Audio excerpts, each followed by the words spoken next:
The classes of airspace are A, B, C, D, E, and G. Class A airspace begins at 18,000 feet and extends up through 60,000 feet. So you can think of Class A as above the rest. With Class A airspace, you must be on an IFR flight plan, and we also refer to these as flight levels, because as an airplane transitions into Class A airspace, they would set 2992 in their altimeter Colsman window, and they're actually flying at pressure levels instead of regular altitudes. Now, the other airspaces we have are Class B, and Class B airspace are the big airspaces. That would be like Atlanta or Charlotte or Miami, the really busy airspaces. So think of B as busy. And on the chart, on the sectional chart, they're noted by blue borders to signify where Class B airspace is. A Class C airspace would be medium-sized airports, such as Greer, which is right next door to us, Columbia, Savannah. Airports like that are Class C airspaces. And on the sectional chart, they're noted by magenta circles. They have 2 circles signifying Class C airspace. Class D airspace is like this airspace here. They do have control towers. Matter of fact, all 3 of these do. Class D, C, and B all have control towers. But Class D control tower is a little bit smaller, and on the chart it's noted by a blue dashed line to signify Class D airspace. Class G airspace is the one that's a little tricky. Class G airspace, by definition, starts at the ground and goes up to 1,200 feet, unless otherwise depicted. So here would be 1,200 feet from the ground up. Now, how do they depict it otherwise is several different ways. If you see magenta shading on the chart, then what they do is they stop Class G airspace at 700 feet instead of its normal 1,200. Sometimes they don't want any Class G airspace at all, and they will put magenta dashed lines to signify there's no Class G at all. The other 2 ways that they would show Class G airspace is by blue shading, and blue shading signifies that Class G can go up to 14,500. So 14,500 MSL, mean sea level, is the highest that Class G airspace can go up to. If they want Class G airspace to go somewhere between the normal 1,200 up to 14,500, they would draw a zipper line on the chart. But then they write on the chart where that separation would be. For example, 2,700 or 6,500 and so on. So again, Class G is at the ground up to 1,200 unless otherwise depicted. How do they depict it otherwise? They would either put magenta shading to show that G stops at 700. They would put magenta dashed to show that no G exists at all. They would put blue shading that allows G to go to its most upper limit of 14,500 MSL, or they would put a zipper line and write it on the chart. Now, the big difference between Class G and all other airspaces is Class G is considered uncontrolled airspace. That means that the controllers, ATC, cannot tell you where to go, how high to go, or give you vectors, give you other traffic advisories or anything like that. It's considered uncontrolled airspace. Now, where do you think they would let uncontrolled airspace go so high? That would typically be out in the Rocky Mountain area or the desert, where it's very unpopulated and there's not a lot of airplanes flying. Now, the other airspace that I didn't draw on here yet is everywhere else. If it doesn't fit in Class A, B, C, D, or G, then it is Class E airspace. So Class E is kind of the filler. It's everywhere every other airspace isn't. So in this little space right here, that would be Class E airspace. Right here would be Class E. This one, that goes all the way to the surface, would be Class E airspace. So Class E airspace is everywhere one of these other airspaces aren't. Now, let's look at the requirements to enter and exit the airspaces. I already told you that Class A, you must be on an IFR flight plan. Class B, the requirements to get in there is we must have a mode C transponder. And the Mode C portion of your transponder is where the controllers can see our altitude. Also, we have to have clearance to enter Bravo airspace. So they must say you are cleared to enter Bravo airspace. Okay. Class C airspace requires two-way communications. So we have to have radios. So two-way communications. And we have to have a Mode C transponder. Again, reporting our altitude to the controllers. Class D airspace only requires two-way radios. Many Class D airspaces do not have radar capability whatsoever, so if they don't have radar, our transponder that provides Mode C altitude encoding wouldn't work with what they have anyways. So Class D only requires two-way radios, Class C requires two-way radio communication and the Mode C transponder, and Class B airspace requires the Mode C transponder and clearance. So what in the world is the difference between two-way radios and clearance? Two-way radios are when the controllers repeat my call sign. So for example, if I called Columbia and I said Columbia approach, Cessna 4642 Juliet, 20 miles west inbound for a landing. And Columbia replied back, Cessna 4642 Juliet, squawk 4262, and proceed into my airspace. Well, they wouldn't need to say proceed into my airspace because as soon as they have said my call sign, November 4642 Juliet, I am legally allowed to enter their airspace. But on the other side, Bravo airspace, I could have called Charlotte, which is Bravo airspace, and say Charlotte approach Cessna 4642 Juliet is 35 miles to your southwest inbound for landing. And Charlotte could say Cessna 4642 Juliet, squawk 4212 and ident. But I'm not allowed to go in their airspace because they did not specifically give me clearance. They have to come back to me and say, Cessna 4642 Juliet, you are cleared to enter Bravo airspace. So that's the big difference between two-way radio communication required in both D and C airspace, but B requires that clearance. You must hear cleared to enter Bravo airspace. Now, I told you Class G is the airspace that is uncontrolled. The controllers can't give you headings or vectors. They can't advise you of traffic or anything like that. The rest of the airspaces are considered controlled airspaces. But Class E is a little tricky because I like to consider it as controllable, meaning that if I want to participate, then it is controlled. But if I don't want to participate, they don't have to tell me where to go and what to do. If I'm IFR traffic in Class E airspace, if I'm on an IFR flight plan, then I have to be controlled inside Class E airspace. But for us, we're learning VFR first, and we can come and go out of G and E without talking to anybody and basically be uncontrolled until we ask for flight following from one of the ATC facilities that provide radar services. Until we ask for that flight following, we're not really being controlled. The next thing that we want to look at are the dimensions, the standard dimensions of these airspaces. Class A, I told you, goes from 18,000 to 60,000. We understand G. G goes to 1,200 unless otherwise depicted. Magenta shading shows that G stops at 700. Blue shading lets G go up to 14,500.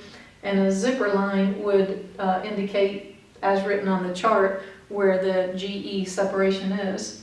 And then if there is a magenta dashed, there's no G at all.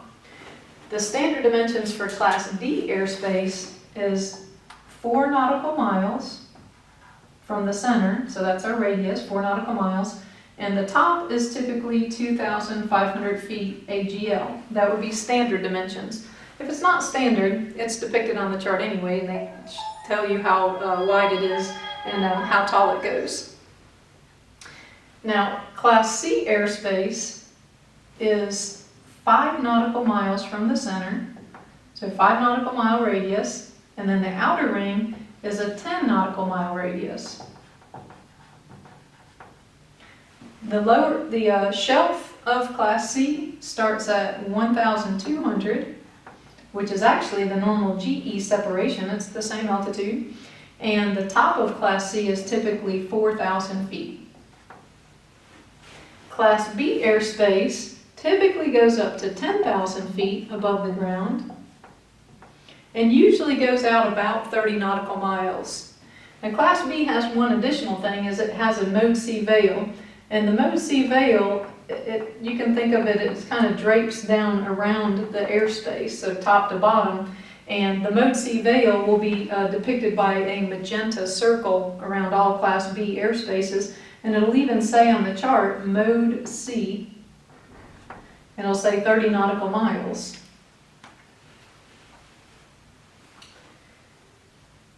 The next thing we want to look at is a 10,000 foot line. Now the reason I'm going to put this 10,000 foot line on here, it doesn't really indicate the difference between any airspaces, but something very particular happens at 10,000 feet. The airspeed rule changes. So here's 10,000 feet. Any airplane flying above 10,000 feet can go as fast as they want to. But as soon as you go below 10,000 feet, then the airspeed rule slows down to 250 knots or less. So below 10,000 feet, you must slow down to 250 knots or less. Now, that rule applies anywhere below 10,000 with 4 exceptions. One exception is through a VFR corridor. A VFR corridor is like a tunnel of airspace that goes through Bravo airspace, so VFR traffic can come and go without needing that clearance through Bravo airspace. The other place the airspeed is 200 knots is the same dimensions as Class D airspace, but within those dimensions of Class D or Class C. So for example, if you are within 4 nautical miles of Class D or Class C, and less than 2,500 feet within Class D or C, you must be 200 knots or slower, 200 knots. And inside Class C would be 4 nautical miles, 2,500 feet, 200 knots.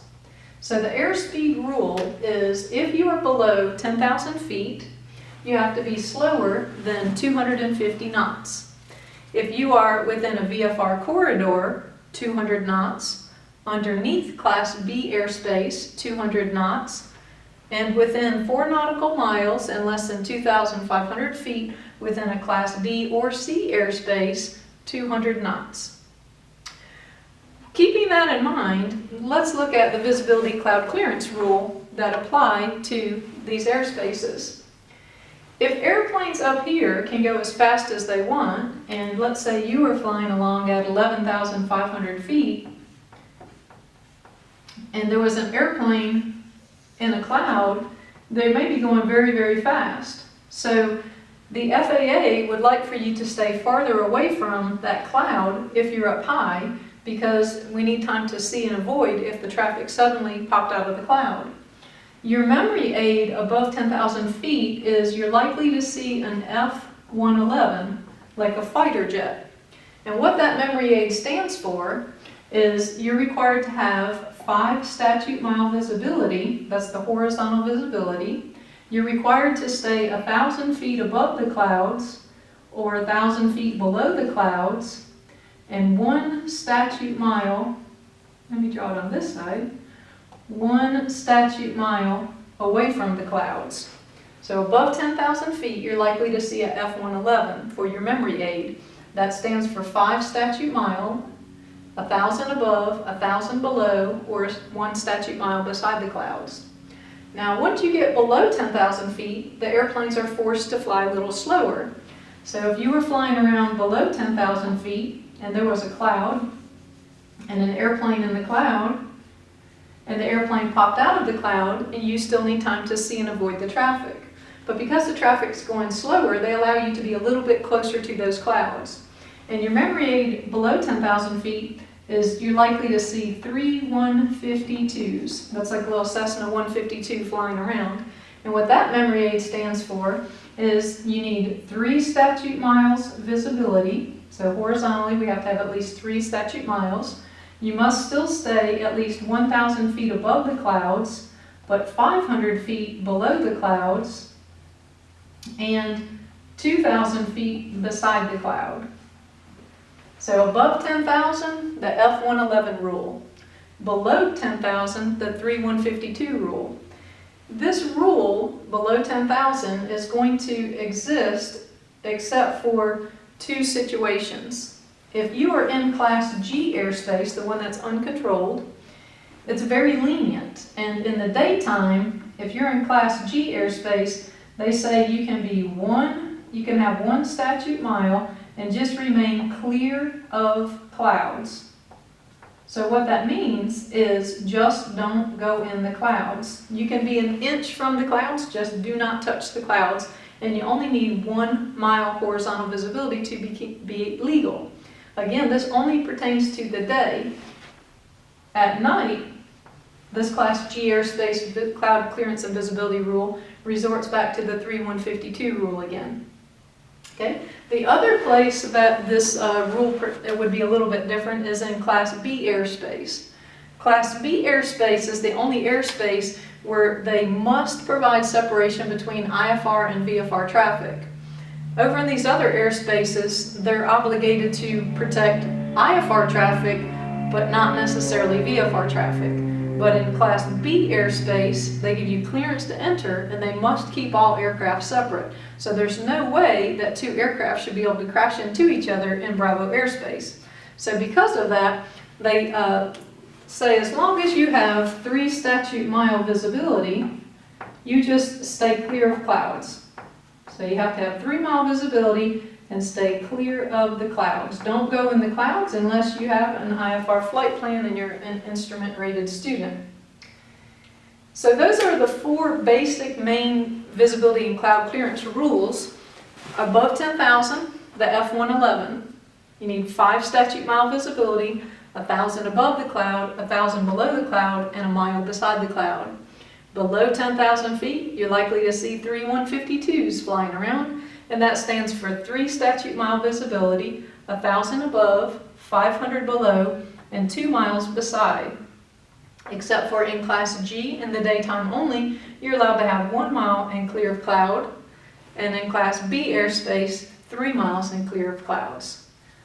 Now there's one more thing that we need to be aware of, and this one is called a special VFR. If you were in a controlled airspace and the visibility was less than 3 miles and or the ceiling was pretty low and you didn't feel like you could maintain safely 500 feet below the clouds, you may request a special VFR. A special VFR grants you the same as the Class G, 1 mile clear of clouds. But you must request a special VFR, and then ATC, Air Traffic Control, can issue you with that special clearance if there's, if there's not too much traffic around, and they can allow you to have this reduced visibility cloud clearance rule. Once they grant that to you, it gives you 1 mile and clear of clouds to come and go out of that particular airspace. Now, it's not meant for you to fly across miles and miles using this special VFR. That would not be a smart thing to do. But if the case is where just over that particular airport you're coming or going from, sometimes the clouds may be lower there and there's a clear blue sky everywhere else, that you just need that special VFR to kind of get underneath those clouds and safely land. Then you could request a special VFR. The last thing we want to look at, while we have all this drawn up here, is where else do we need a Mode C transponder? A Mode C transponder is required in and above Class C. So anywhere in Class C airspace and anywhere above Class C airspace. And I'll just put a little key up here, okay? So my blue dot means that a Mode C transponder is required. That's when your transponder can produce that altitude encoding so the controllers know how high we are. So in and above C. If we are in, under, or above B, so anything to do with Class B airspace, we must have a Mode C transponder, as well as that Mode C veil. So if we're anywhere inside this Mode C veil, obviously it says Mode C, you would have to have your Mode C transponder working properly. And then finally, anywhere above 10,000 feet, so anywhere above 10,000 feet, we need that mode C transponder, excluding 2,500 AGL. So if there were a mountain that came up this high, for example, and there was a little airport here within 2,500 feet of that elevation, you wouldn't need a transponder. So the mode C transponder is required in and above Class C. It's required in, under, and above Class B. It's required anywhere above 10,000 feet, excluding 2,500 AGL. What makes the airspace so difficult to understand on the sectional chart is because we're actually looking at an aerial view of a three-dimensional picture. So I made a visual aid to help you understand what the airspace really looks like in 3D. This would illustrate where Class G normally goes to 1,200 feet. So everywhere there's no other airspace depicted, G, by definition, automatically goes to 1,200 feet. And then Class E airspace would take over and continue all the way up to Class A. If you see magenta shading, like here for example, that is where Class G only goes to 700. So in this area, Class G goes to 700, and then E takes over and goes up to 17,999, which is Class A airspace. And in this area, Class G goes to 1,200, then Class E takes over and goes up to 17,999. If you see magenta dashed, like around the Anderson area or Spartanburg area, magenta dashed, there is no Class G whatsoever. So Class E instead goes from the ground all the way up to 17,999. So Class E goes up to 17,999 in this area. In this area right here, G goes to 700, and then E takes over. And in this area, G goes to 1,200, and then E takes over. Now in our airspace, we have two Class D airspaces side by side. So this is to illustrate the two Delta airspaces. This would be Donaldson, and this would be Greenville downtown. And they're placed right about here. Beside us is a Class C airspace. It's Greer. And Greer's airspace, the Class C, has two rings. The inner ring goes out 5 nautical miles from the center, that's the radius, and the outer ring goes out 10 nautical miles. And this shelf here would start at 1,200 above the ground and goes up to 4,000. Well, Greer's airspace actually sits kind of right on top of part of our airspace, so it looks like that. And then finally, we have Bravo airspace. Bravo airspace would be Charlotte, and it would look something like this. So the center portion would go from the surface up to 10,000 feet, and then there are many rings as you go up. And on the sectional chart, it'll tell you where the rings stop and start.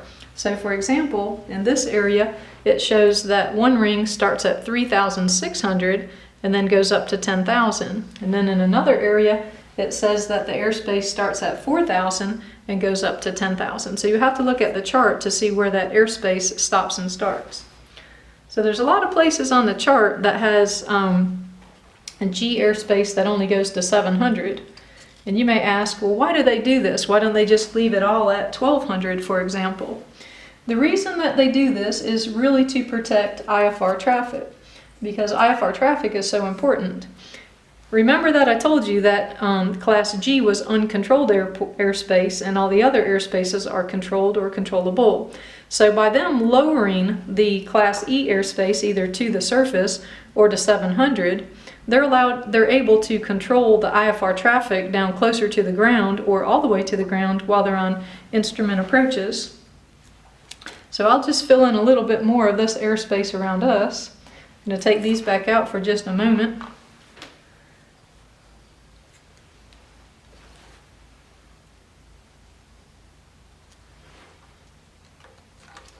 We'll slide this under here so you can get a full view. So everywhere in this area is where the Class G goes to 700, and then we'll put Class C back in here. And you can see there's a little space right here where E takes over again. So underneath this segment right here, G goes to 700, and then E fills in between 700 to the bottom of this shelf where C takes over, and then E is above that again. So hopefully this visual aid has helped you to understand how our aerial view of a three-dimensional picture really works.